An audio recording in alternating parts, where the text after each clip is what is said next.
Today we look at how to best cook a human. Now the good thing about a human is that they're fairly nutritious. A nice steak or a pound of flesh will give you a daily intake of protein. There's a couple of key factors in choosing the right beast. There's not enough meat on someone too lean. If you worked hard all your life, you'd be too tough.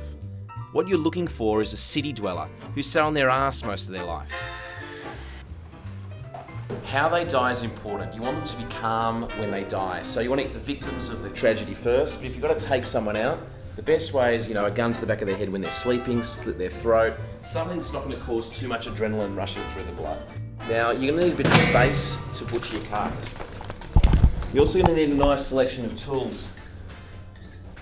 Darren, tell us, what do we need to get through the carcass? We're going to need ourselves a little boning knife for the intricate knife work, just to, when we're cutting around so we're not damaging the product. A hacksaw. Okay, so that like to cut through the bone and shit? Cut through the bone, because it's pretty hard. Or we can do it the old-fashioned way with a chopper, but this might create a few bone chips. We don't really want to do that. Probably the first thing we'd start on would be the spare rib, which is this part here. Yep. Okay, so that's off that side there. Yep.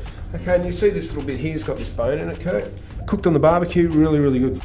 We've got the forearm and the top of the arm here, stewing. Cut meat around here. Well, if it was me, that'd be the Sunday roast. Okay. So that's pretty good eating. Yeah, well, because I thought it'd be a bit tough because you're sitting on it all day. Yeah, well, it's not a real working muscle. It'll be great. We'll get into the good parts now. You got your shoulder here, which is your blade. Okay, in this area. This will be the backstroke or the porterhouse. That's where your porterhouse is, right? Yeah, porterhouse will be there, and that'll be your rib fillet or your Scotch fillet. And down here, this is where the eye fillet comes from. You know the eye fillet, that real tender bit? Yeah. Right, it lives inside here. Okay, that's your eye fillet there. That's a little bit of meat in there, and that's really tender because it doesn't do any work. It's a resting muscle. Soft as. Now, in a whole carcass like this, how many meals are we going to get out of it? And like a specimen like this, like he's a little bit underdone, you could do with a bit more fat on him. Yeah. But like I reckon we could probably feed, if you knew what you're doing, about 100 people. Right, so if you couldn't be asked cutting them all up and doing that sort of shit, is there any other way that we could actually eat him? The old spit roast, low and slow. For a full fact sheet of best cuts and delicious ways to cook them, go to our website, hungrybeast.abc.net.au. That's huge, well done, man. Good cook, that's pretty tender. Mm-hmm.